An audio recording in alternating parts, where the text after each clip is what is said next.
بسم اللہ الرحمن الرحیم الحمد للہ الذی جعلنا من المتمسکین بولایت امیر المؤمنین وبولایت الائمة المعصومین صلوات اللہ علیہم اجمعین الحمد للہ الذی لا یبلغ مدحته القائلون ولا يحصي نعماءه العادون ولا يعدي حقه المجتهدون الذي لا يدركه بعد الهمم ولا يناله غوث الفتن الذي ليس لصفته حد محدود ولا وقت موجود ولا نعت معدود ولا أجر ممدود فطر الخلائق بقدرته ونشر الرياح برحمته والصلاة والسلام على سيدنا ومولانا حبيبنا وحبيب قلوبنا شفيعنا وشفيع ذنوبنا أبي القاسم محمد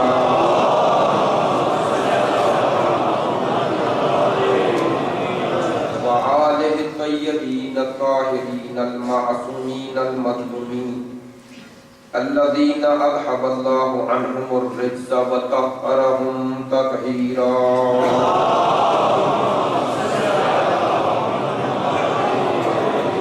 واللعنة الدائمة على منكري فضائلهم وغاصبي حقوقهم من الآن إلى قيام يوم الدين أما بعد وقد قال سبحانه وتعالى في كتابه المجيد بسم الله الرحمن الرحيم ومن يبتغ غير الإسلام دينا فلن يقبل منه وهو في الآخرة من الخاسرين رب اشرح لي صدري ويسر لي أمري واحلل عقدة من لساني يفقهوا قولي ان اللہ وملائکته یصلون علی النبی یا ایھا الذین آمنوا صلوا علیہ وسلموا تسلیما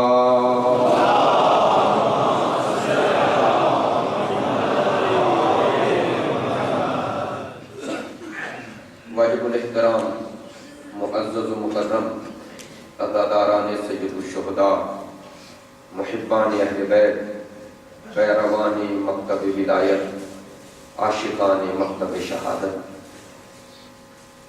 اسلامی نقطۂ نظر سے جو ترتیب ماہ ہے سال ہے اگرچہ اس تعبیر کو استعمال کرنے کا معنی یہ نہیں کہ دوسرے ماہ یا مہینے اسلامی نہیں ہیں اکثر یہ ہے جو ترتیب سن ہجری کے اعتبار سے معین کی گئی اس اعتبار سے آج سال نو کا پہلا دن ہے خوش قسمت ہے وہ لوگ جو اپنے سال کا آغاز ذکر آل رسول سے کرتے ہیں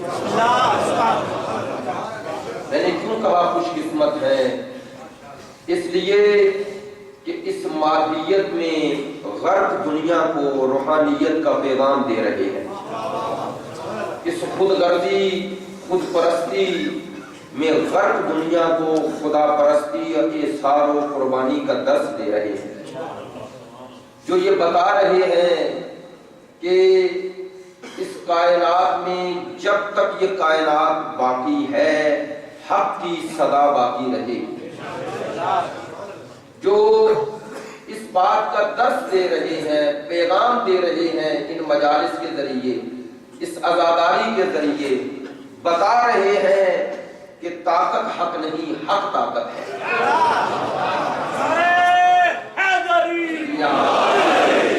جو پوری دنیا کو یہ پیغام دے رہے ہیں کہ طاقت کے سامنے نہ جھکو حق کے سامنے جھکو جو حق کے سامنے جھکتا ہے اسے کوئی نہیں جھکا سکتا جو طاقتوں کے سامنے مادی طاقتوں کے سامنے جھکتا ہے اسے ہر کوئی جھکاتا ہے خدا کی قسم جو دنیا کی مادی طاقت کے سامنے نہ جھکا، صرف اس کے سامنے جھکا، اسے جھکانے والا بھی اسے اٹھا کے چلا ہے، اسے جھکانے والا بھی اس کے سر کو اٹھا کے چلا ہے۔ یہ دلیل ہے کہ حسین کا سر جو اٹھا تھا وہ اٹھا ہی رہا۔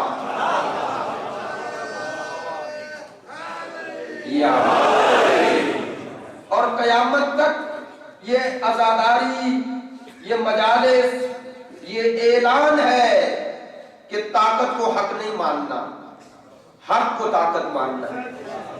اور دنیا میں ہر طاقت مٹ گئی، حق کی طاقت باقی رہی۔ میں ایک بات کی طرف اشارہ کروں گا، بنی امیہ، بنی عباس، اس کے بعد آنے والی حکومتیں سب مٹ گئی۔ ہم اس تاریخ کے دور کو پڑھتے ہیں، ظاہر ہے مشاہدہ کبھی بھی سننے جیسا نہیں ہوتا، مشاہدہ مشاہدہ ہے۔ میں دور کی مثال نہیں دوں گا، اس دور کی مثال دوں گا۔ مجھے ایسے چہرے نظر آ رہے ہیں جو کربلا جا چکے، جو کربلا میں عاشورہ کر چکے، وہ گواہی دیں گے جب پہلا عاشورہ آیا 30 سال صدام کی ظالمانہ حکومت کے بعد، تو پہلا عاشورہ جیسا کہ BBC سب نے خبریں دی، 40 لاکھ لوگوں نے شرکت کی۔ تو میں نے اس وقت ایک جملہ، میں نے دبئی میں تھا، کہا، میں نے کہا دیکھنے نہیں، 40 آیا تھا، 40 آیا تھا، پہلا 40 آیا، 40 لاکھ لوگوں نے شرکت کی۔ میں نے شارجہ میں یہ جملہ کہا، میں نے کہا کہ دیکھو ظالم کے 30 سال ایک برابر، حسین کا ایک دن ایک برابر۔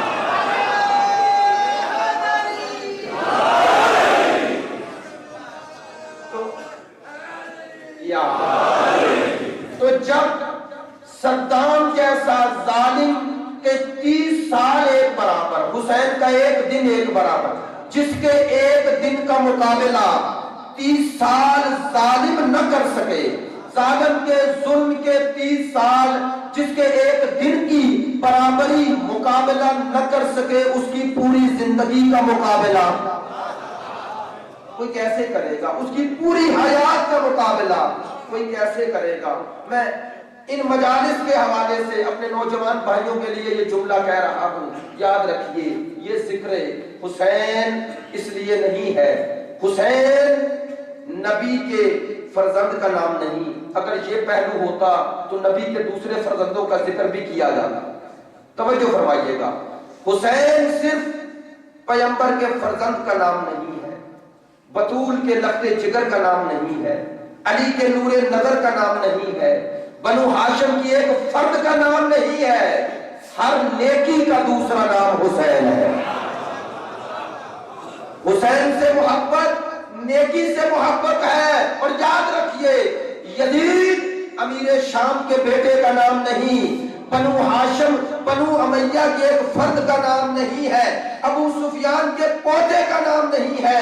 یزید سے نفرت اس لیے نہیں کرتے کہ وہ بنو امیہ کی ایک فرد ہے، یزید سے نفرت اس لیے ہے کہ برائی کا دوسرا نام یزید ہے۔ حسین سے محبت نیکی سے محبت ہے، یزید سے نفرت برائی سے نفرت ہے۔ اور یہ مجالس اس لیے برپا کی جاتی ہیں کہ قیامت تک نیکی اور بدی، اچھائی اور برائی، حق اور باطل میں خط فاصل قائم رہے۔ یہ مجالس اس لیے برپا کی جاتی ہیں کہ قیامت تک جس میں حر بننے کی صلاحیت ہے آ جائے۔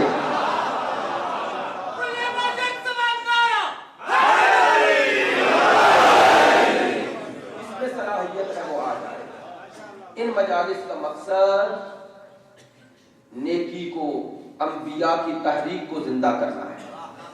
موضوع گفتگو جو اس عشرہ محرم کے لیے انتخاب کیا ہے وہ ہے اصول دین، عقائد حقہ۔ کیوں؟ حالات اور واقعات کے تناظر میں آپ دیکھ رہے ہیں میڈیا پر طرح طرح کے اعتراضات، سوال و جواب، اور نوجوانوں کے ذہنوں میں طرح طرح کی شبہات کو، مغالطوں کو ایجاد کیا جا رہا ہے۔ اگر یہ یلغار صرف غیروں کی طرف سے ہوتی تو شاید اتنی حساسیت پیدا نہ ہوتی۔ مسئلہ یہ بن گیا کہ اپنے ممبروں سے بھی کچھ ایسی صدائیں اٹھنے لگی جس سے ضروری ہوا کہ حسین کے نام پر مقصد حسین کو قربان نہ کیا جائے، کیونکہ جتنا ضروری ذکر حسین ہے اس سے زیادہ ضروری مقصد حسین ہے۔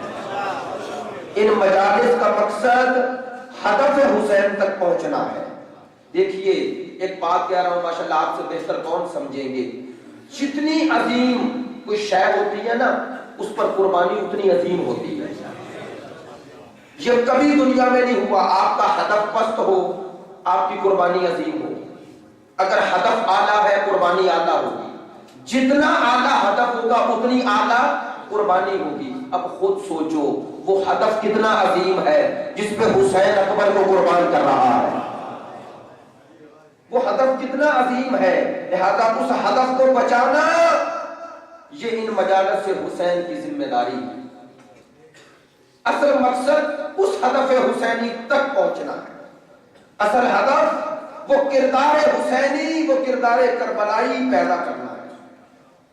اور یہ اصطلاحی جملے جو کہے جاتے ہیں واقعاً یہ حقیقتاً ایسا ہے، کہا جاتا ہے کہ امام حسین نے دین بچایا، تو آپ سب سے ماشاءاللہ پڑھے لکھے چہرے نظر آ رہے ہیں، میں اگر سوال کروں دین بچانے کا معنی کیا ہے، آیا دین ایک جگہ پہ پڑا تھا جسے بچایا؟ دین بچانے کا معنی کیا ہے؟ تو سب کا جواب یہی ہوگا، دین بچانے کا معنی یہ ہے کہ حسین نے عقائد دین، احکام دین، اخلاق دین کو بچایا، یہی ہے نا، یعنی اصول دین، فروع دین، اخلاق دین کو بچایا۔ ان مجالس کے ذریعے بھی یہی بچایا جاتا ہے، یہی سمجھایا جاتا ہے، یہی پہنچایا جاتا ہے، تاکہ دنیا سمجھے کہ حسین کا ذکر کیوں کرتے ہیں، تاکہ اس ذکر حسین کے ساتھ یہ مقصد حسین زندہ رہے، یہ ہدف حسین زندہ رہے۔ کیوں؟ چونکہ اگر کسی شے کا نام باقی رہ جائے، اس کی روح باقی نہ رہے تو اس کا کوئی فائدہ نہیں رہتا۔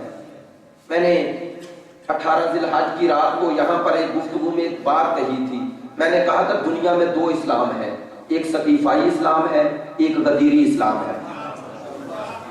غدیری اسلام کی روح ولایت ہے، دین کی روح ہے ولایت۔ اگر کسی سے روح نکال دو جسم سے کوئی نہیں ڈرتا، طاقتور سے طاقتور انسان ہو، ہر انسان اس سے تب تک ڈرتا ہے جب تک اس کے اعضاء و جوارح حرکت کر رہے ہیں۔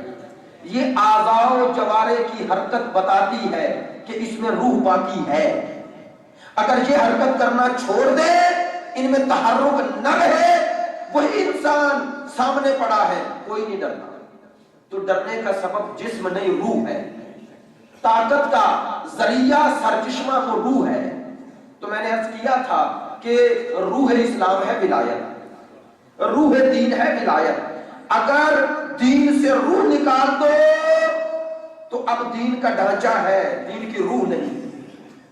لاکھوں کروڑوں مسلمان حج پہ جا رہے ہیں، جب دین مردہ ہے تو ہر شے مردہ ہے، ہر شے مردہ ہے، اسی لیے مردہ سے کوئی نہیں ڈرتا۔ وہ کہتے ہیں سب حج پہ آئیں، وہ نہ آئیں جن کے دین میں ولایت ہے، چونکہ حج یا آئے، چونکہ کروڑوں بھی ہوں، لاکھوں بھی ہوں، جانے والے لاکھوں مردہ ہوں۔ اب ایک جملہ کہہ رہا ہوں اپنی اصطلاح میں، عزیزو زیرو 1 لاکھ بھی ملاؤ تو زیرو ہے، زیرو سے کوئی عدد نہیں بنتا، اور ایک بھی ہو تو زیرو پہ پھر بھی بھاری ہے، چونکہ وہ عدد ہے۔ اور اگر اس زیرو کے ساتھ دائیں طرف، اس ایک کے ساتھ دائیں طرف زیرو بڑھاتے جاؤ تو عدد بنتے جائیں گے۔ توجہ فرمائیے گا، اگر دین کی روح باقی ہے تو ہر شے زندہ ہے، پھر اس سے ہر کوئی ڈرتا ہے۔ یاد رکھو دنیا میں لاکھوں اجتماعات ہوتے ہیں، کوئی نہیں ڈرتا۔ ان اجتماعات سے کیسے ڈرے؟ ان اجتماعات میں روح ولایت نہیں ہے۔ سنو سمجھو، کربلا میں حسین نے روح ولایت، روح دین کو زندہ کیا ہے اور بتایا ہے کہ قیامت تک اس تحرک کا، اس زندگی کا سبب یہ مجالس رہیں گی۔ تو یہ مجالس دے رہی ہے زندگی، یہ مجالس دے رہی ہے زندگی۔ ان سے وہی ڈرے گا جسے اپنے مردہ لوگوں سے خوف ہے، جو یہ سمجھتے ہیں اگر یہ کسی تک پہنچ گئی تو پھر کوئی مردہ نہیں رہے گا. اور میں آپ کو ابتدائی مجلس میں ہی آج ہی ان مجالس کی سب سے بڑی افادیت بتاؤں. خدا کی قسم دور نہیں جا رہا, اس لیے یہ مثالیں دیتا ہوں کہ اس دور میں ہم دیکھیں کہ اس مجالس حسین کا اثر کیا ہے. خالد مشعل جو حماس کا لیڈر ہے, وہ شیعہ نہیں ہے, سب جانتے ہیں. حماس کا لیڈر ہے, حماس کا لیڈر ہے. پچھلے دنوں جب غزہ پر پچھلے سال محرم میں حملہ ہوا, آپ کو پتا ہے محاصرہ تھا غزہ کا اور محرم کے ایام تھے, حملہ کر رہی تھی. خالد مشعل سیریا میں رہتا ہے, شام میں. اس نے تقریر کی جو العربیہ نے بھی دوسروں نے بھی نشر کی, العالم پر یہ تقریر نشر ہوئی. خالد مشعل نے ایک جملہ کہا, اس نے کہا کہ کلنا, ہم وہی کہتے ہیں کما قالا سیدنا و مولانا الحسین, جس طرح ہمارے آقا و مولا حسین نے کہا ہے. کہا حسین نے کربلا میں یہی کہا کہ الحیات فی موتکم قاہرین والموت فی حیاتکم مقہورین. کہا ہمارے آقا مولا نے بتایا کہ زندگی یہ ہے مر جاؤ کسی کے محکوم نہ ہو.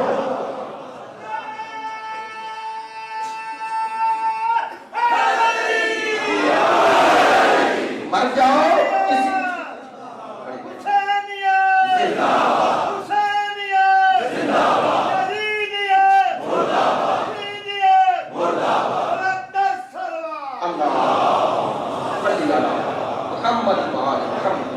مر جاؤ کسی کے مقہور محکوم بن کے نہ رہو.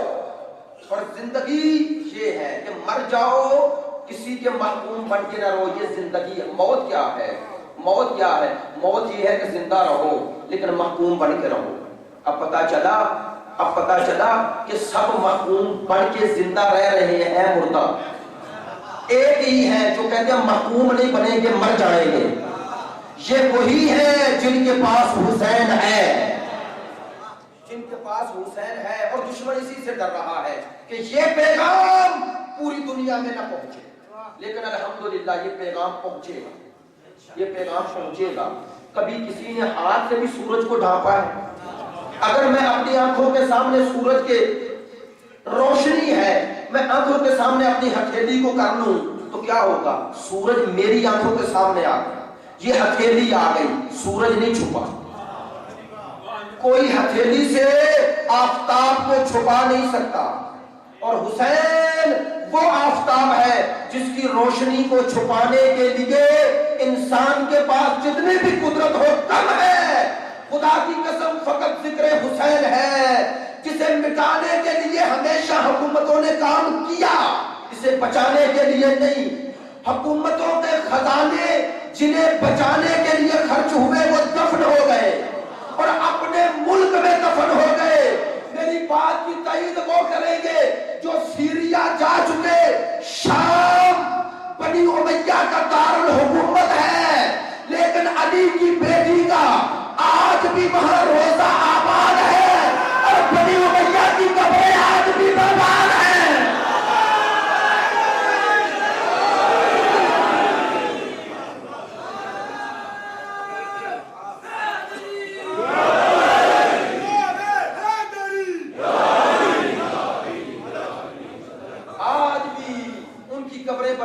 اپنے ملک میں, اپنے شہر میں, دمشق میں, وہیں پر ان کی قبر پہ کوئی جانے والا نہیں. اور اگر کوئی جاتا بھی ہے تو کسی اور غرض سے. خدا کی قسم آج تک یہ انتقام قدرت ہے. آئے ہائے, ایک بات کہہ رہا ہوں, آپ ماشاءاللہ اس تک پہنچیں گے. اللہ کی قسم علی نے کہا تھا کہ اے امیر شام تم مجھ سے زیادہ ہوشیار نہیں, میں اس کے لیے ہر کام کرتا ہوں, تو دنیا کے لیے. جس نے دنیا کے لیے کیا وہ دنیا کا ہو گیا, اور جس نے اس کے لیے کیا. اللہ نے علی کے کسی بیٹے کو شام میں نہیں بھیجا, علی کی بیٹی گئی. آئے ہائے, علی کی بیٹی گئی. اور آج تک ہر کسی کا محور و مرکز وہ علی کی بیٹی کا روزہ ہے. یعنی بتا دیا کہ تم علی اور علی کے بیٹوں کا مقابلہ کیا کرو گے جب علی کی بیٹی کا مقابلہ.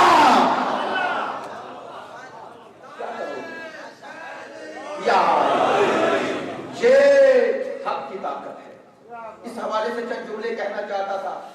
بھائی اگر آپ کی کہ اس آپ کو سیکیورٹی کے حوالے سے اس تناظر میں واقعی ہماری سب کی یہ بھی ذمہ داری ہے اپنے طور پر، لیکن خدا کی قسم کہ جتنے دھماکے پڑیں گے نا یہ عزاداری اتنی پڑے گی۔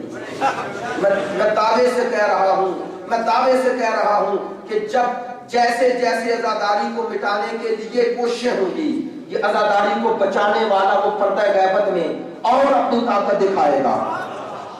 نہیں آپ نہیں دیکھ رہے، میں چونکہ اخبارات پڑھتا ہوں، میری عادت ہے صبح اٹھتا ہوں سارے اخبارات پڑھتا ہوں، خدا کی قسم رات میں نے خبر پڑھی کہ کابل میں سب سے بڑی عزاداری اس تاریخ کی ہو رہی ہے۔ کابل میں افغانستان میں، میں نے افغانستان کا نام کیوں لیا؟ جہاں پر حکومت کرنے والے آج سے چند سال پہلے کہہ رہے تھے کہ تمہارا امام زمان کہاں ہے، اسے لاؤ۔ میں کہہ رہا ہوں یہ ہے میرا امام۔ ہمیں مٹانے والے خود پہاڑوں میں چھپ گئے، آج انہیں تورا بورا کے علاوہ کچھ نہ ملا، اور حسین والے کابل میں عزاداری کر کے بتا رہے ہیں یہ حق ہے اور یہ باطل ہے۔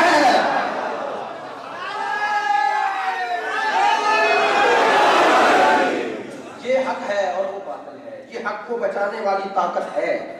اور ایک اور جملہ ذہن میں، اب عجیب بات ہے، ہماری مشکل یہی ہوتی ہے جو مدرسوں کے پڑھے ہوئے ہیں کہ رٹ کے نہیں گفتگو آتے، اب جس طرف دن چل پڑا اس طرف چل پڑا۔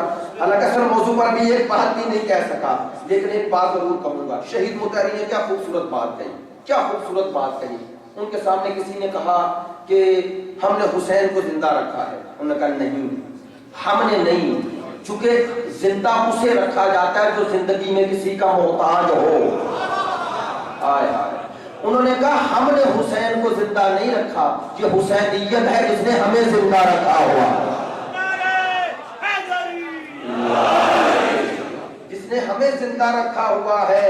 اور خدا کی قسم میں اپنی عقیدت میں ایک جملہ کہا کرتا ہوں، ماشاءاللہ پڑھے لکھے چہرے ہیں، میں ایک جملہ کہتا ہوں، میں کہتا ہوں حسین زندہ نہیں، حسین زندہ نہیں، حسین زندگی ہے۔ یہ زندہ نہیں ہے، یہ زندگی ہے۔ زندہ تو وہ ہے جو ان کے در پہ آ گئے، یہ محور زندگی ہے، یہ مرکز زندگی ہے، یہ زندگی دیتے ہیں، یہ زندہ نہیں، یہ خود زندگی ہے۔ اصول دین کا لفظ ہم نے بچپن سے سنا، اور الحمدللہ اس امام بارگاہ جس مسجد امام صادق میں مجھے یہ سعادت نصیب ہوئی، یہاں پر تو ماشاءاللہ بہت زیادہ اس حوالے سے کام ہوتا ہے۔ اصول دین کا معنی دین کی اصل، بنیادیں میں نے لفظ اس لیے کہا کہ اصل جمع ہے اصول کی، اور اصل کا معنی بنیاد، اساس۔ اب اصول دین یعنی دین کی بنیادیں، دین کی بنیادوں سے مراد یعنی اگر دین ایک عمارت کی طرح ہے تو اس کی کچھ بنیادیں ہیں، وہ عمارت اس وقت کام آئے گی، اس وقت مضبوط ہے جب وہ بنیادیں مضبوط ہوں۔ اگر وہ کمزور ہو جائیں تو اس پر عمارت جو بھی تعمیر کر لیں بنا لیں وہ کبھی بھی گرنے کا اندیشہ ہے اور گر جاتی ہیں اگر وہ بنیادیں مضبوط نہ ہوں۔ اصول دین میں پہلی اصل توحید ہے، اور علماء کی اصطلاح میں اس اصل کو اصل الاصول کہتے ہیں، یعنی ان اصولوں کے بھی اصل۔ کیوں؟ اس کا معنی کیا ہے کہ اصل الاصول تمام اصولوں کی اصل کہتے ہیں، اس لیے کہ جب تک عقیدہ توحید واضح نہ ہو، جب تک عقیدہ توحید واضح نہ ہو، اسلام میں کوئی عقیدہ بھی قابل اس بات نہیں، ثابت نہیں کیا جا سکتا۔ یہ دعویٰ ہے، دلیل دیتا ہوں، کوئی عقیدہ بھی، مثلا آپ نبوت پر ایمان رکھتے ہیں لیکن اگر توحید پر ایمان نہیں تو بے فائدہ ہے۔ کیوں؟ چونکہ نبی کون ہے؟ پچھلے سال میں نے عرض کیا، نبی وہ جو پیغام لے، تو کس سے پیغام لے؟ جس سے پیغام لے رہا ہے پہلے اس پر تو ایمان ہو، اگر اسی پر ایمان نہیں تو پیغام کس سے لے رہا ہے؟ شریعت لا رہا ہے، دین کا پیغام پہنچا رہا ہے۔ کیوں؟ اسی وجہ سے ہر نبی نے جو پہلا درس دیا آتے ہی وہ کیا دیا؟ توحید کا۔ کیوں؟ کہا جب تک وہ نہ مانو گے مجھے ماننے کا فائدہ نہیں، جس کا نمائندہ ہوں پہلے اسے تو مانو۔ پھر میرے ماننے کا فائدہ ہے۔ دوسری اصل امامت ہے۔ امام کون؟ رہبر۔ امام کون؟ منزل تک پہنچانے والا، یہی ہے نا۔ امام کون؟ منزل تک پہنچانے والا۔ تو کوئی منزل ہے نا جس تک پہنچا رہا ہے، ہادی ہے، ہدایت کرتا ہے۔ کس کی طرف؟ ہدایت کا معنی یہ ہے جو کسی طرف لے کے جائے۔ تو کس طرف لے کے جائے؟ کس کا نمائندہ ہے؟ جس کا نمائندہ ہے پہلے اس پر عقیدہ نہ ہو تو یہ فائدہ نہیں۔ اچھا قیامت پہ آ جائے۔ قیامت کیا ہے؟ روز جزا، روز سزا۔ جزا و سزا دو معنی ہیں، یعنی انعام ہے یا سزا ہے۔ تو جزا، جیسے لفظ جزا کہا فوراً ذہن اس طرف گیا کہ کوئی ہے جو جزا دے گا، کوئی ہے جو سزا دے گا۔ تو قیامت پر ایمان کا فائدہ تب جب پہلے اس پر ایمان ہو جو روز قیامت کو برپا کرے گا۔ اس لیے کہا جاتا ہے یہ اصل الاصول ہے۔ تمام اصول دین کی اصل توحید ہے، وحدانیت خدا ہے۔ اور الحمدللہ جس مکتبہ فکر سے، جس مکتبہ اہل بیت سے ہمارا تعلق ہے، ہمیں یہ فخر حاصل ہے کہ کائنات میں نہ کسی نے ایسا عقیدہ توحید پیش کیا ہے، نہ کر سکتا ہے۔ دعوے سے کہہ رہا ہوں، دعوے سے کہہ رہا ہوں، نہ کیا ہے نہ کر سکتا ہے۔ آپ کے پاس دو ایسے خزانے ہیں جو کسی کے پاس نہیں، کسی کے پاس نہیں، کسی کے دو خزانے، ایک خطبات ائمہ اور دوسرے مناجات ائمہ۔ ائمہ کی دعائیں اور ائمہ کے خطبات۔ خطبات میں ائمہ نے صفات خدا، ذات خدا، افعال خدا، اس کی عظمت کو بتایا ہے، اور دعاؤں میں یہ بتایا ہے کہ اسے پکارو کیسے۔ جملہ بدل رہا ہوں، خطبات میں بتایا کہ اسے مانو کیسے، اور دعاؤں میں بتایا کہ اسے پکارو کیسے۔ نہیں کسی کے پاس یہ خزانہ، یہ آپ کے پاس ہے۔ یہ خطبات، احتجاجات کا خزانہ آپ کے پاس ہے، دعاؤں کا خزانہ کسی کے پاس نہیں، آپ کے پاس ہے۔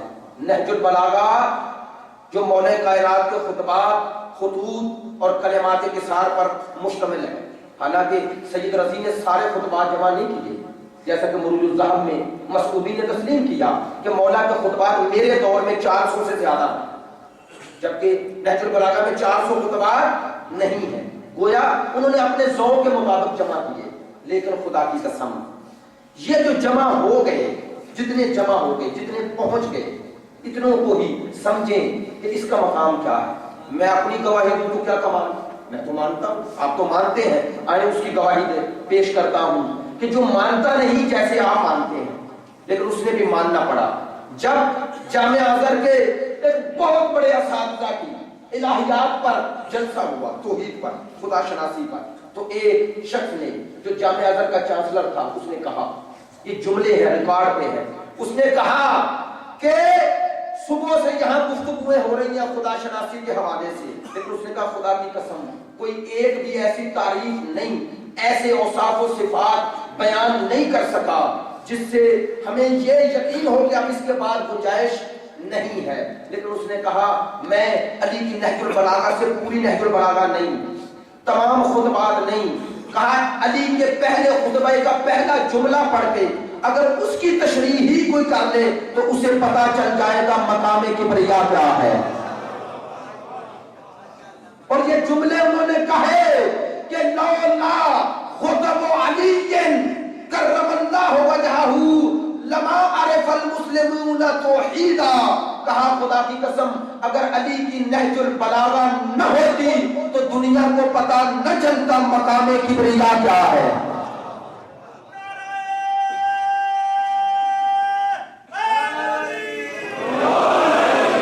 مقام توحید کیا ہے، مقام وحدانیت الہی کیا ہے۔ میں ایک جملہ کہہ رہا ہوں، مولا کے خطبات جو میں نے شمار کیے 45 خطبات، 45 خطبات صرف مولا کے توحید پر ہیں۔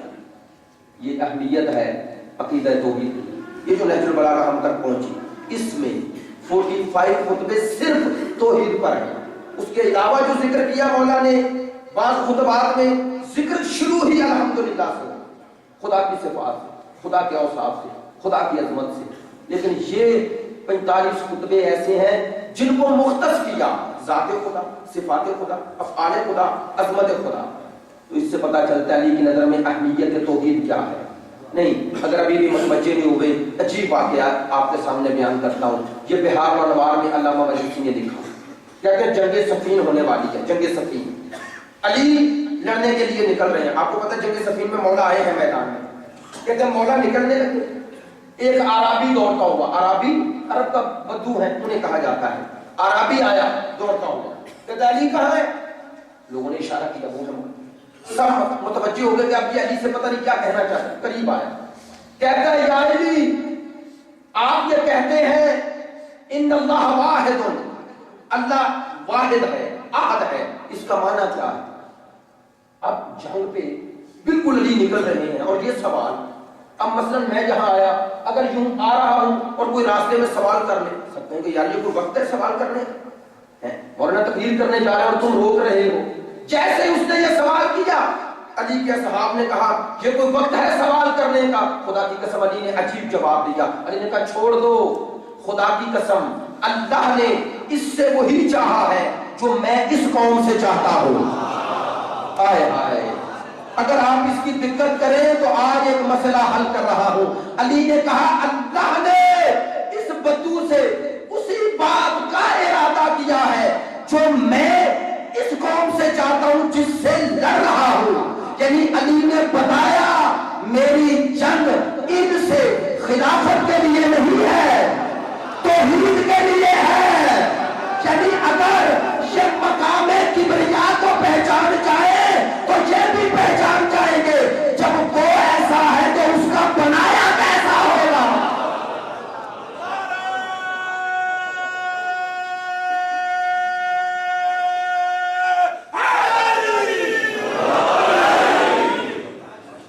یہی وجہ ہے کہ ان کی جنگ خلافت تو بعد کا مسئلہ ہے، پہلے توحید میں خلل آیا، پہلے اس میں خلل آیا پھر اس میں آیا۔ جس نے اسے پہچان لیا اس نے اسے پہچان لیا، ہاں جسے پتا چل گیا وہ کتنا عظیم ہے وہ کبھی یہ نہیں مانے گا کہ وہ کسی فاسق و فاجر کو مجھ پر بنا دے۔ انشاءاللہ میں اگلی کی گفتگو میں بتاؤں گا کہ اگر توحید میں جو خلل آیا اس کے اثرات توحید میں کیسے ہیں۔ گفتگو کو آگے بڑھاتے ہیں، مولا نے اسے جواب دیا کہ اللہ واحد ہے، اس کے معنی کیا ہے، اسی سے آپ کی گفتگو کو سمیٹتا ہوں۔ مولا نے فرمایا وہ واحد ہے یہ کہتے ہو اس کے معنی کیا ہے؟ مولا نے فرمایا اس میں ایک معنی ایسا ہے جو کفر ہے، جو شرک ہے۔ اس نے کہا یا علی میں کہتا ہوں اللہ واحد ہے یہ شرک ہے؟ مولا نے فرمایا ہاں، اگر تمہاری اس سے مراد یہ ہے کہ وہ اجناس میں سے ہے، اجناس میں سے ایک نوع ہے، اب میں اس کو واضح کرنا پڑے گا، ایک جنس ایک نوع، توجہ، یہ انسانوں اور اس کے بعد حیوان، دیکھیے کہتے ہیں حیوان ناطق، حیوان لفظ ہے اس کا معنی ہے زندہ، جو زندہ چیزیں صرف آپ ہیں نہیں، یہ جانور بھی زندہ ہے، تو آپ ان سے جدا ہوتے ہیں کیسے؟ اصل حیات میں نہیں، نوع میں، یعنی آپ انسان، وہ حیوان، وہ درخت، تو حد وجود کیا ہے آپ کے اور اس کی جدا ہونے کی کہ وہ شے جو آپ کو اس سے جدا کر رہی ہے وہ ہے نوع۔ توجہ فرمائیے، جنس میں برابر ہے، سب برابر ہے۔ فرمایا ایک معنی واحد کا یہ ہے کہ تم کہو وہ ایک ہے اور اس کو اعداد میں شمار کرو، تعداد میں شمار کرو، اب مجھے آسان کرنا پڑے گا، وہ ایک ہے، یکتا ہے، تنہا ہے۔ معنی کیا؟ ایک ہے۔ میں نے کہا نا اب ایک کے کئی معنی ہو گئے، مثلا ایک میں یہاں بیٹھا ہوں، اب اس مجمع میں میں سخاوت اس خصوصیات کے ساتھ ایک ہوں یا دو ہوں؟ ایک ہوں۔ اگر آپ شمار کرنا چاہیں اس مجمع میں، مثال کے طور پر آپ گننا چاہیں کتنے لوگ ہیں اور شروع مجھ سے کریں تو کیا کہیں گے مجھے؟ ایک، پھر دو، تین، چار، پانچ، جتنے بھی گنتے جائیں، یوں ہی ہے نا۔ اچھا آپ گننا چاہتے ہیں لیکن مجھ سے شروع نہیں کر رہے، آخر سے شروع کر رہے ہیں، وہاں سے گنتے یہاں آئیں گے، اب جتنے پر بھی میں پہنچ جاؤں اب ایک نہیں رہا، اب ایک وہ ہو گیا۔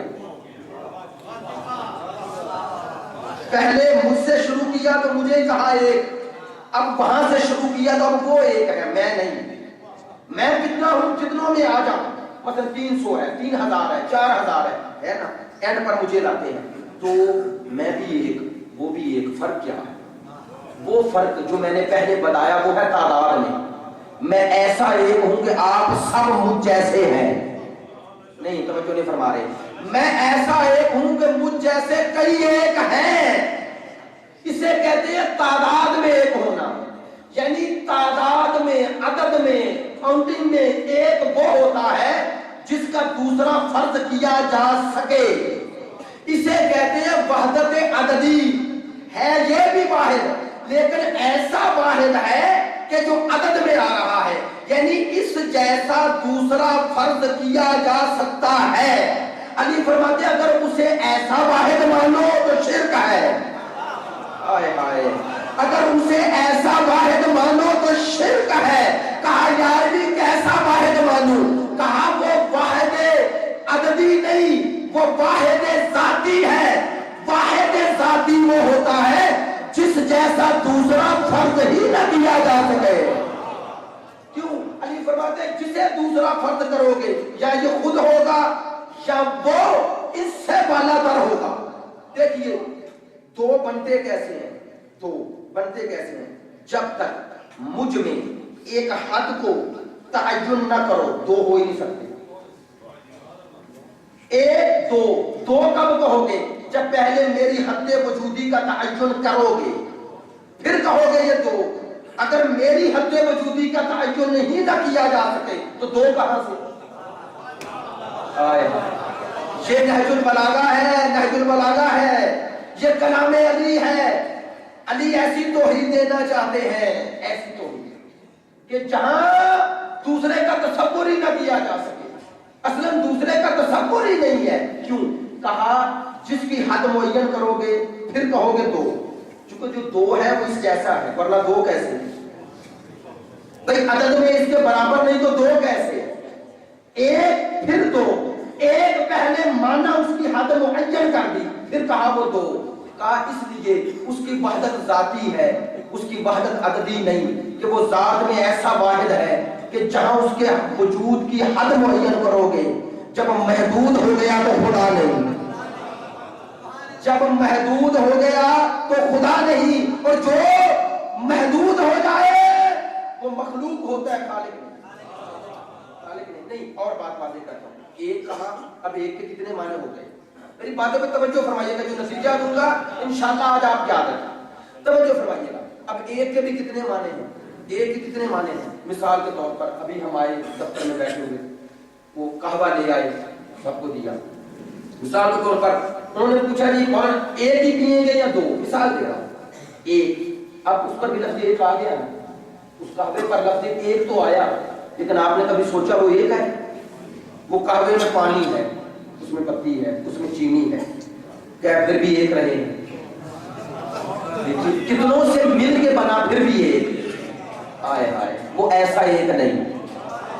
میں آسان کر رہا ہوں اپنے نوجوان بھائیوں کے، بزرگوں کے لیے نہیں، اپنے نوجوان بھائیوں کے لیے. وہ ایسا ایک نہیں جو مل کے بنے، اس کے اجزاء ہے ہی نہیں. وہ ایسا ایک نہیں. یہ بھی ایک ہے، کہا ایک لیکن ہے نہیں، حقیقت میں ایک نہیں.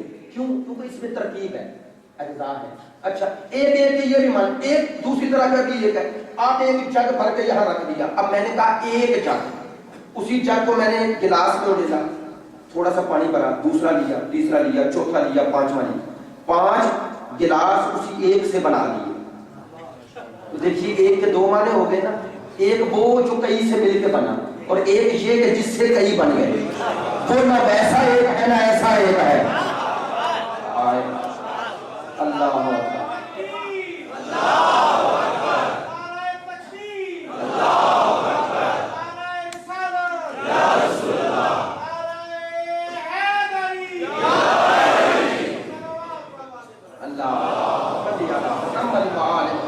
ماشاءاللہ. دیکھیں عموماً یہاں یہ معاملہ نہیں ہے اور نہ ہی یہاں یہ مسئلہ ہے.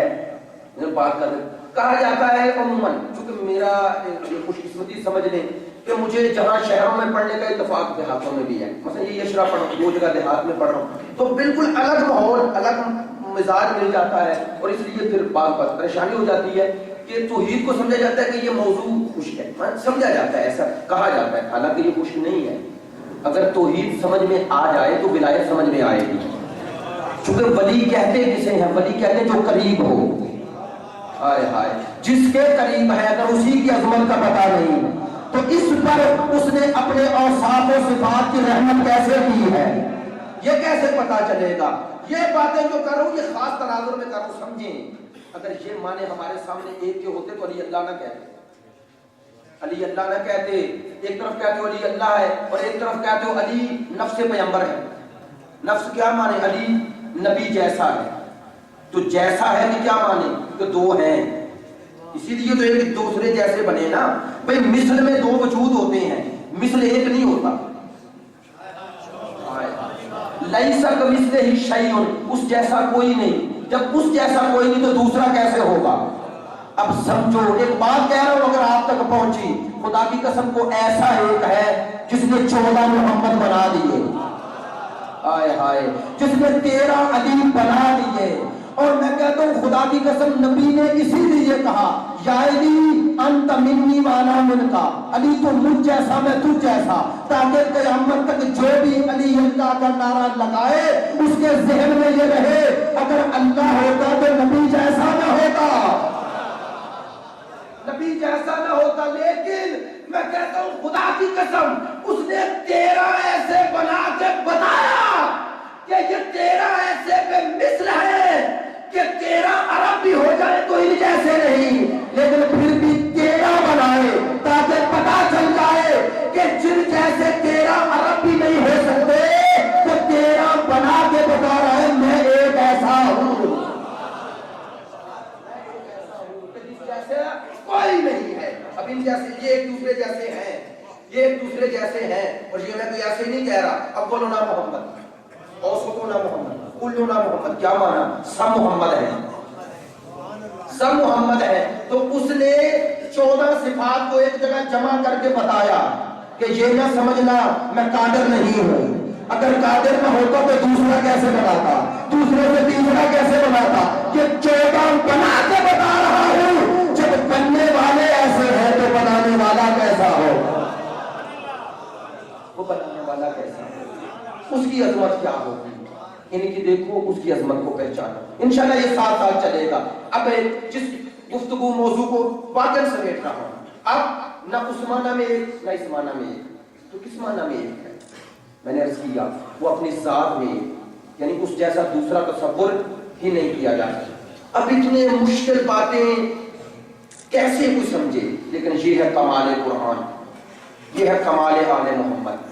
مشکل ترین باتوں کو کیسے اللہ نے بتایا ایک سورہ میں، چھوٹا سا سورہ، اور دیکھیں توحید کے تمام مراتب آ گئے، تمام مراتب. کہا قل هو اللہ احد، میرا حبیب کہو وہ احد ہے، وہ احد ہے، احد ہے، وہ یکتا ہے، وہ تنہا ہے. توجہ، معصوم سے کسی نے پوچھا مولا یہ احد کے معنی کیا ہے؟ فرمایا اگلا جملہ پڑھو اسی کی تفسیر ہے. وہ یکتا ہے اللہ الصمد، اس کی تفسیر ہے. چونکہ وہ یکتا ہے بے نیاز ہے، چونکہ یکتا ہے بے نیاز ہے. اس نے کہا مولا صمد کا معنی کیا ہے؟ اگلا جملہ پڑھو. اللہ الصمد کیا ہے؟ لم یلد ولم یولد، جب محتاج نہیں نہ کوئی اس سے پیدا ہوا نہ وہ کسی سے پیدا. اس نے کہا مولا اس کا معنی کیا؟ کہ اگلا جملہ پڑھو. وَلَمْ يَكُنْ لَهُ كُفُوًا أَحَدٌ، اللہ کہتا ہے والد و مولود کا رشتہ کیا، اس کا کوئی ثانی ہے ہی نہیں، اس کا کوئی ثانی ہے ہی نہیں. لیکن اب واقع نتیجہ گفتگو دے رہا ہوں میرے دوستو. یہ سورہ مکی سورہ ہے، سورہ قل هو اللہ مکی سورہ ہے. مکی سورہ کا معنی یہ کہ رسول نے یہ آیت یہ سورہ کن کے سامنے پڑھا؟ مشرکین مکہ کے سامنے. اب میں مشرکین مکہ جب کہہ رہا ہوں تو یہ کوئی عام اصطلاح نہیں. دیکھیں میں اور آپ الحمدللہ خدا کا شکر شیعہ گھر میں پیدا ہوئے. ہمیں کوئی اگر مثال کے طور پر ہمارے ساتھ 1000 معاملات پہ گفتگو کرے تو ہم کبھی بھی اپنے عقیدے سے ہٹنے والے نہیں. اسی طرح جو جہاں پیدا ہوا اس کے لیے اسے چھوڑنا بڑا مشکل ہوتا ہے، مشکل ہوتا ہے. مثلا میرا بہت اتفاق ہوتا ہے، بعض اوقات بعض دوستوں سے بڑے شائستہ انداز میں گفتگو ہوتی ہے، گفتگو ہوتے ہوتے کچھ مسائل پہ آ جاتی ہے. وہ کہتے ہیں یہ کیسے ہو سکتا ہے. ہم بخاری مسلم جو بھی روایات دکھاتے ہیں، مثلا جناب سیدہ کے حوالے سے واقع کرتاس دکھاتے ہیں. بعض لوگ دیکھ کے خاموش ہو جاتے ہیں، بعض عجیب بات کہتے ہیں نہیں جی نہیں یہ ہو ہی نہیں سکتا. ہم کہتے یار آپ کی کتاب میں ہے. کہتے جی ہو پھر بھی ہو نہیں سکتا, پھر بھی نہیں ہو سکتا. ہم کہتے ہیں کہ کیوں نہیں ہو سکتا؟ دیکھیے اس کی مجبوری کیا ہے, یہ ہے اصل معاملے تک پہنچے. کیوں وہ کہتا ہے یہ ہو نہیں سکتا؟ وہ جب سے پیدا ہوا وہ گھر میں سن رہا ہے کہ رسول کے بعد سب سے افضل یہ ہے. وہ کہتا ہے یہ ہے دعائے رسول, یہ دعائے رسول ہے. جسے دعائے رسول مان رہا ہے اس کے بارے میں کیسے مانے؟ رسول کے سامنے کھڑے ہو کیسے مانے؟ مشکل ہے. دیکھیں جب اس مسلمان معاشرے میں کتابوں میں موجود ہے, ماننا مشکل ہے, تو جہاں کتاب کا مسئلہ ہی نہیں. میں بتا رہا ہوں اسلام کا سرکار دو عالم کا کمال دیکھو. اس معاشرے میں جہاں کوئی تعلیم نہیں, جہاں کوئی علم نہیں, رسول کیا کہہ رہے ہیں؟ ہو اللہ احد, میرا اللہ احد ہے, یکتا ہے, ایک ہے. کن کے مقابلے پہ؟ جو 365 کو مان رہے ہیں. رسول کہتے ہیں یہ 365 چھوڑو, میرا ایک مانو. دوسرا مشکل کام, رسول کا مشکل مرحلہ اس سے بھی آگے. وہ 365 نظر آ رہے ہیں اور رسول جو کہہ رہے ہیں وہ نظر بھی نہیں آتا. اللہ. تیسرا مرحلہ, رسول کہتے ہیں میرا مانو, نہ اسے کسی نے بنایا نہ بنا سکتا ہے, اس نے سب کو بنایا. یہ جن کو مان رہے ہیں انہیں بنا رہے ہیں. بھائی جو سامنے ہے اسے ماننا آسان ہے, جو نظر ہی نہیں آتا اس کے. آج تک آپ جواب دیتے آپ کا امام ہے تو کہاں ہے؟ حالانکہ امام ہے, آئیں گے بھی, کچھ نے دیکھا پھر دیکھیں گے, لیکن پھر بھی جواب دینا پڑتا ہے. تو جو نظر ہی نہ آئے, توجہ یہ ہے. اب رسول کے کام کی عظمت کو دیکھو. رسول نے اس معاشرے میں ایک منوایا جو 365 کو مان رہے ہیں. رسول نے اس کو ایک منوایا جو نظر نہیں آتا, جو نظر آنے والے مان رہے تھے. یا رسول اللہ منوایا کیسے؟ یہ ہے قرآن کا کمال, یہ ہے قرآن کا کمال. رسول نے کہا اگر جاننا چاہتے ہو نا, اب اصل توحید ذہن میں آپ کے رہے, یہ توحید کو پہچاننے کا آخر تک یہی معیار ہے, یہی ترازو ہے, یہ قائم رہے.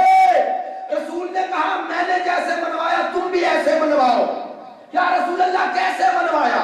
رسول نے کہا میرا ایک وہ بننے سے بے نیاز, تمہارے 365 ہو کر بھی بننے کے محتاج. ہائے ہائے, جب تک انہیں خدا بناؤ گے نہیں کہ بنے گے نہیں. مٹی ہے, مٹی میں رہ جائیں گے. مٹی سے بناؤ, بت بناؤ تو پھر بنیں گے, ورنہ مٹی ہے. پہلا مرحلہ وہ بننے کے محتاج اور یہ بننے سے بے نیاز. دوسرا بننے کے بعد بھی محتاج. اگر بنا کر انہیں گھر میں رکھ لیں, اگر انہیں گھر میں رکھ لیں تو پھر کوئی فائدہ ہے؟ پھر بنا کے گھر میں رکھ لیجیے, کیا فائدہ؟ اب کہا ایسی جگہ رکھو جہاں سب کی توجہ ہو. پتا چلا کافروں کا پرانا مزاج ہے کہ ایسی جگہ پہ رکھو جہاں سب کی نظر ہو. تو مانیں گے تو تب نا جب ایسی جگہ پر ہوں.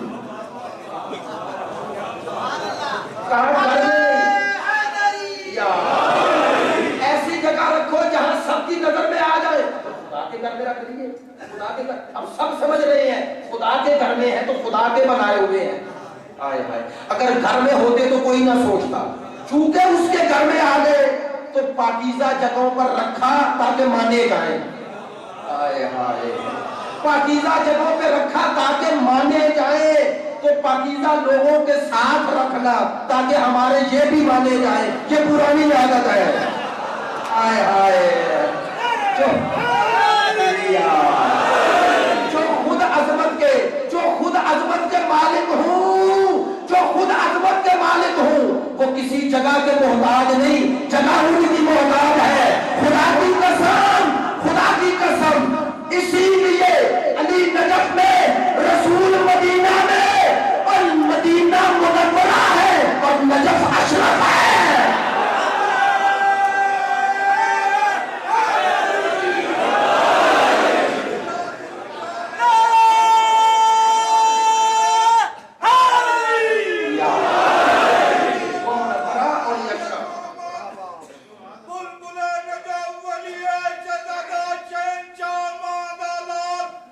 حسینی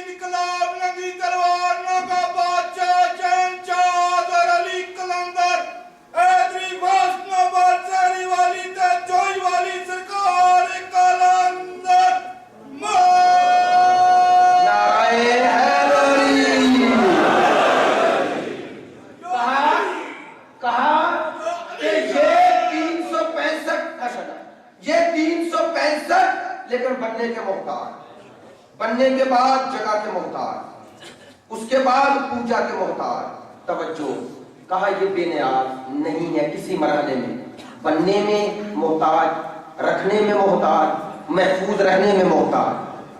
انہیں محفوظ رکھا جائے، کوئی توڑ نہ جائے، ہے نا، محفوظ رکھا جائے، چونکہ ایک بت شکن نے توڑا تھا، کہا محفوظ رہیں۔ توجہ، محفوظ رہیں۔ اللہ نے کہا اب دیکھو میرے رسول کا کمال، رسول نے کہا ان کو مانتے ہو؟ یہ 365 محتاج اور میرا ایک بے نیاز۔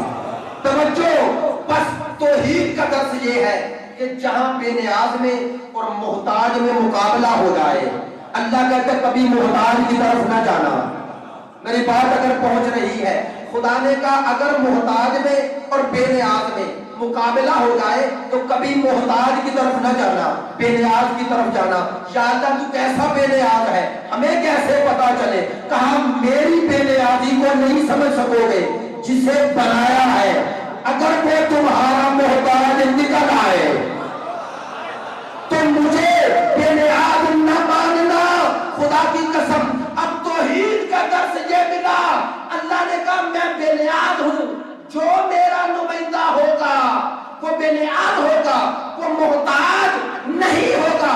اب پتا چلا ہر کسی نے علی کے دروازے پہ آ کر کہا اگر تو نہ ہوتا، علی نے کبھی نہ کہا۔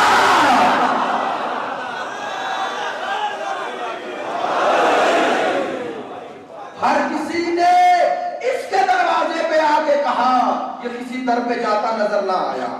ہاں یہ بندہ ہے، یہ مخلوق ہے، لیکن مخلوق ہو کر اس بے نیاز نے اسے بے نیاز کر دیا، بندوں سے بے نیاز کر دیا تاکہ پہچانو۔ اور جب بے نیاز نہ ہوتا تو بے نیاز بناتا کیسے؟ ایک بات کہوں، خدا کی قسم، علی اتنا بے نیاز، اتنا بے نیاز، اتنا بے نیاز، اتنا بے نیاز، علی اپنا حق مانگنے بھی تمہارے در پہ نہیں جائے گا۔ اگر علی کا حق ہے تو خود آئے گا۔ نہیں نہیں، آپ نے تاریخ پہ میں نے پورا باب بند کر دیا، آپ نے توجہ نہیں کی۔ علی نہیں جائے گا، تمہیں آنا پڑے گا، یہی وجہ ہے۔ باقی سب خلافتوں کے پیچھے گئے، واحد علی ہے کہ جس کے در پہ خلافت خود آئی۔ باقی پہنچے ہیں اور علی تک آئی ہے، علی تک آئی ہے۔ یہ اس بے نیاز کا بے نیاز نہ ہوتا ہے، فرق ہے۔ وہ خالق ہونے میں بے نیاز، یہ مخلوق میں بے نیاز۔ یہی تو کہا تھا، یہی کہا تھا خلیل نحوی نے، آخری جملے کہہ رہا ہوں، یہی کہا تھا احتیاج الکل الیہ واستغناؤہ عن الکل دلیل علی انہ امام الکل۔ انہوں نے کہا علی کو امام کیوں مانتے ہو؟ خلیل نحوی بہت بڑا نحو کا ماہر استاد، پوچھا کسی نے علی کو کیوں مانتے ہو امام، دوسروں کو کیوں نہیں مانتے؟ اس نے کہا دلیل دیتا ہوں۔ اس نے کہا احتیاج الکل الیہ، سب کا علی کا محتاج ہونا، واستغناؤہ عن الکل، اور علی کا سب سے بے نیاز ہونا، یہ دلیل ہے، دلیل علی انہ امام الکل، علی ان کا امام ہے، وہ نہیں۔ کہ یہ کیسے ہو سکتا ہے؟ اللہ جسے امام بنائے پھر ہدایت میں محتاج بھی انہی کا بنا دے جن پر بنایا ہے، جن پر بنایا ہے۔ تو پتا چلا جو اس کا بنایا ہوا ہے وہ ان کا محتاج نہیں، وہ اس کا ہے، ان کا نہیں، اس کا ہے، ان کا نہیں۔ بس آخری جملہ، اب پتہ نہیں آج کیسا ذہن میں آ گئی باتیں، اسی طرح ہی ذہن اس طرف ہی چل پڑا ہے۔ توجہ فرمائیے گا، اس کا بنایا ہوا اس کا محتاج ہے، مخلوق کا نہیں۔ اب پتہ چلا علی آتے ہیں تو کہتے ہیں جو جی میں آئے پوچھو پوچھو۔ رسول کہتے ہیں اگر علی کے پیچھے چلو گے تو ہدایت پہ لے جائے گا، ہدایت پہ لے جائے گا، یہ اس کا بنایا ہوا ہے۔ اور جو یہاں کا بنایا ہوا ہے وہ کہتا ہے اگر سیدھا چلوں تو ساتھ چلنا، اگر ٹیڑھا ہو جاؤں تو سیدھا کر دینا، اگر ٹیڑھا ہو جاؤں تو سیدھا کر دینا۔ پتا چلا جب ٹیڑھے بنائیں گے تو ٹیڑھا ہی بنے گا۔ جب وہ بنائے گا تو یا علی نظر آئے گا یا حسین نظر آئے گا۔ اس کا بنایا ہوا باطل کے سامنے چکے یہ ہو نہیں سکتا، یہ ہو نہیں سکتا۔ میرے دوستو، یکم محرم کا دن ڈھل گیا، گزشتہ شب یکم محرم کی شب، اصطلاح ہم اپنی زبان میں کہہ دیتے ہیں چاند رات۔ چاند رات تھی نا، میں آپ سب سے، مجھے بزرگ نظر آ رہے ہیں، بڑے اہل درد مومنین، مجھے بتائیں کل جو چاند طلوع ہوا کون سا چاند؟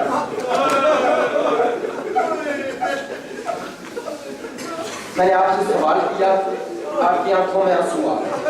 ہاتھ جوڑ کے سوال کر رہا ہوں، آج واقعہ کربلا کو دقیقاً 1432 ہجری ہے، 61 ہجری میں واقعہ کربلا ہوا، 40 سال وہ اور 1432، یہ 1472 سال ہو گئے۔ دقیقاً میں نے اس لیے کہا 1472 سال، 1372 سال بعد آج میں نے نام لیا ہے کہ کل چاند طلوع کس کا ہوا؟ آپ کی آنکھوں میں آنسو آ گئے۔ 1372 سال بعد مجھے بتاؤ 61 ہجری کے بعد جب 62 ہجری کا چاند طلوع ہوا، یار اگر سن کر، اگر 1372 سال بعد آپ کی یہ حالت ہے، اللہ جانے زینب نے اس چاند کو،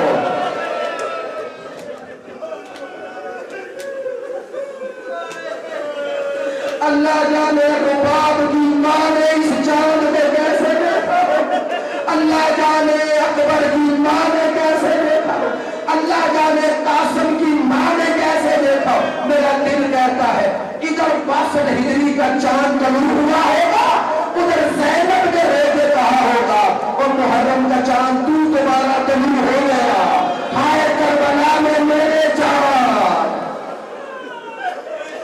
میرا دل کہتا ہے میری آقازادی لیلا نے کہا ہوگا، اکبر کی ماں نے کہا ہوگا، اور چاند تو طلوع ہو گیا، تو دوبارہ نظر آ گیا، ہائے کاش کربلا میں میرا جان۔ یہ عزاداری کے دن ہے، عزاداری کی راتیں ہیں، چند جملے کہنا چاہتا ہوں۔ عزادار ابن حسین، ایک روایت پڑھ رہا ہوں، مومنین اس کو سن چکے ہیں بارہا۔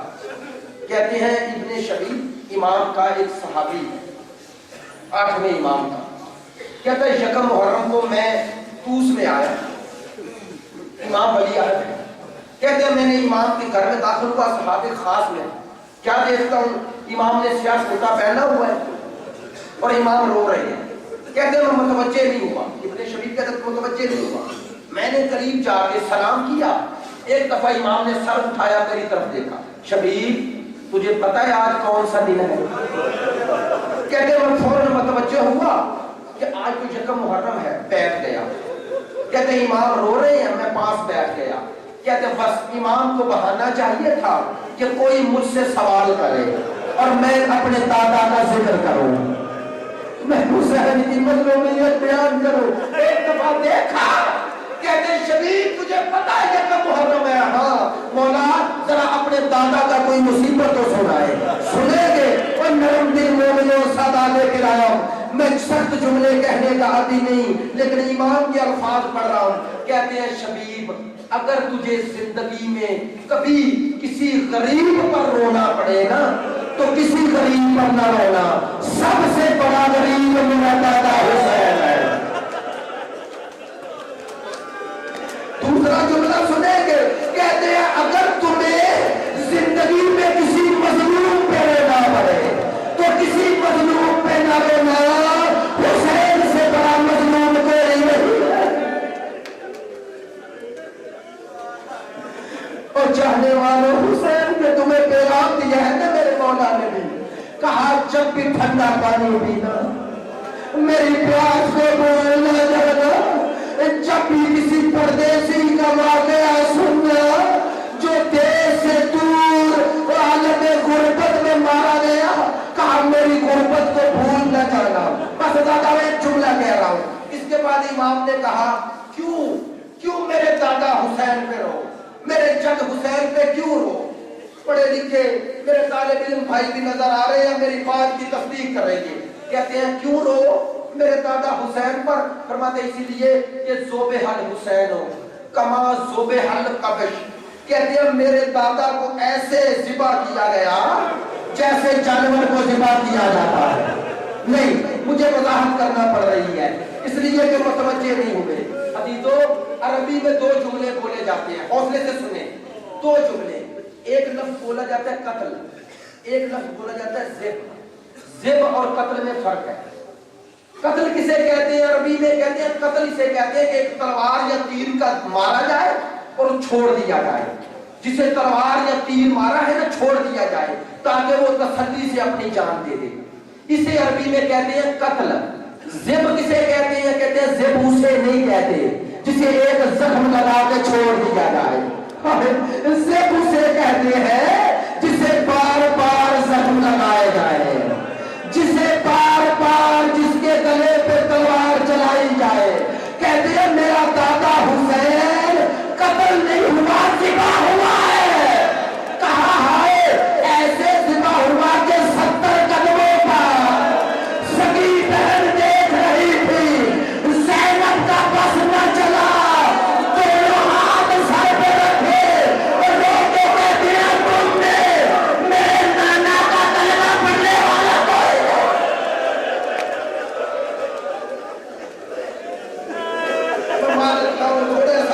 مسائل زیادہ پڑھنا چاہتا ہوں, آخری راتوں میں گلے پہ اثر ہو جاتا ہے. میرا دل چاہتا ہے دو جملے سن, حسین کی تیاری کے دو جملے سن. 28 رجب کا دن ڈلا, حسین نانا کی قبر پہ آئے, دونوں ہاتھ قبر پہ رکھے, قبر کو یوں لے لیا اپنی باہوں میں اور ایک جملہ کا نانا حسین آ گیا. دوسرا جملہ سنیں گے, کہتے ہیں نانا میرا اس دنیا میں دل نہیں لگتا, نانا مجھے جلدی اپنے پاس بلا لے. بس اداداروں یہ کہہ کہ حسین کا گریہ بلند ہوا. راوی کہتا ہے حسین سو گئے.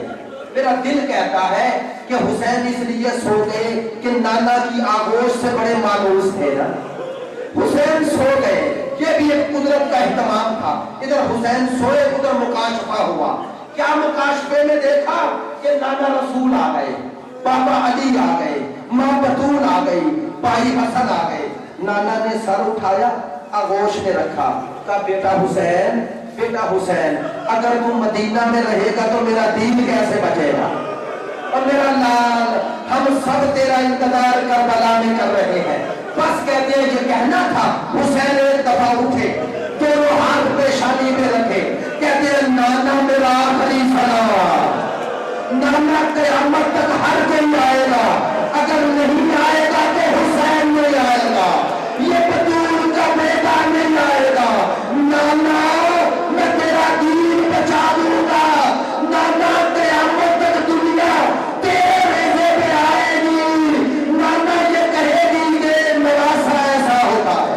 عزادارو کہتے ہیں حسین چلے, نانا سے ودا ہو کے چلے اس طرف بقیہ کی طرف. اب حسین کو تو معلوم ہے نا ماں کی قبر کہاں ہے. روایت کے جملے ہیں, اپنے پاس سے نہیں پڑھ رہا. راوی کہتا ہے جب نانا کے روزے پہ آئے نا, بڑے وقار سے آئے, خرامہ خرامہ آئے, بڑے وقار سے چلتے ہوئے آئے, آہستہ آہستہ. لیکن کہتے ہیں جب نانا سے ودا ہو کے چلے نا ماں کی قبر کی طرف, تو راوی کہتا ہے ذہبا کما ذہب الطفل, حسین ایسے دوڑا جیسے بچہ ماں کو دیکھ کے دوڑتا ہے.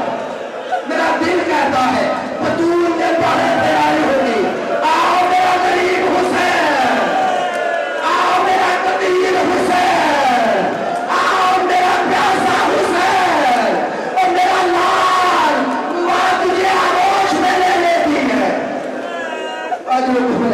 حسین ماں کی قبر پہ آئے. اماں, حسین مدینہ چھوڑ رہا ہے, حسین مدینہ چھوڑ رہا ہے. کہتے ہیں بطول کی قبر سے ایک صدا آئی. علامہ کفایت حسین کے جملے اس لیے کہتا ہوں, وہ کہتے ہیں کہ قبر سے صدا آئی, میرا بیٹا تو اکیلا نہیں جا رہا اور تو کربلا بعد میں پہنچے گا. بس حسین فدا ہو کے چلنے لگا. مدینے سے مدینے کے وارث کی تیاری ہے. خدا کی قسم اپنا ملک چھوڑنا, اپنا شہر چھوڑنا بڑا مشکل ہوتا ہے. نہیں, یہ ایسے نہیں ہے. کہتے ہیں جب سرکار دو عالم ہجرت کر کے آ گئے نا مدینے, جب بھی کوئی مکے سے آتا تھا نا, رسول ایک سوال کرتے تھے, بتاؤ فلاں جگہ ایک درخت تھا ویسا ہی ہے؟ وہ کہتے تھے ہاں. پوچھتے تھے فلاں جگہ پر ایک گھر تھا وہ ویسا ہی ہے؟ ہاں ایسا ہی ہے. خدا کی قسم حسین چلنے لگے کہتے ہیں ایک دفعہ خیال آیا، پلٹے آئے بس آخری چلے، کہاں آئے؟ جہاں اپنی نانی کا حجرا تھا، حضرت ام سلمہ ام المومنین بیوی حسین کی عاشقہ محبہ اہل بیت آئے، نانی میرا سلام۔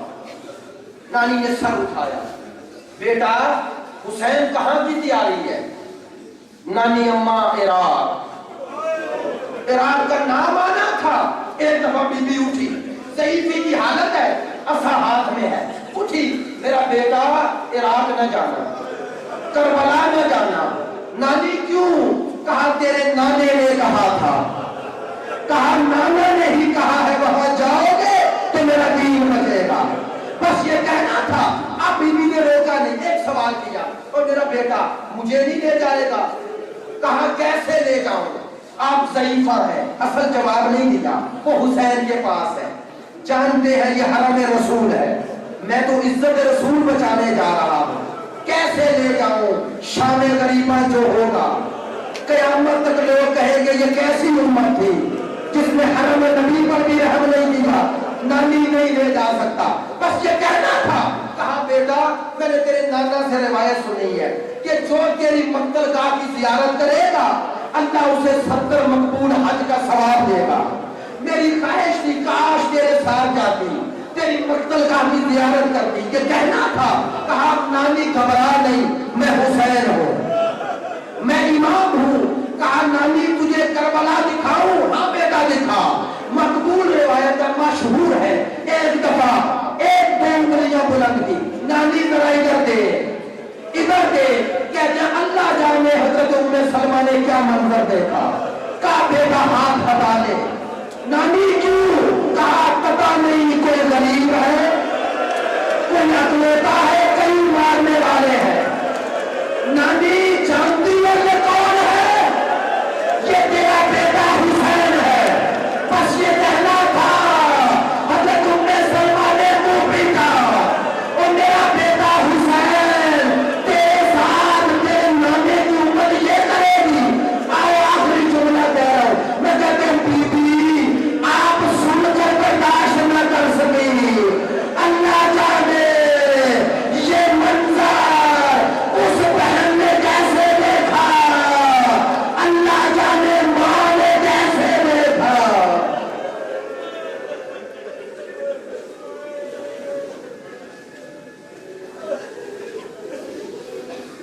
خداوندہ بحق محمد و آل محمد ہماری عبادت کو قبول و منظور فرما۔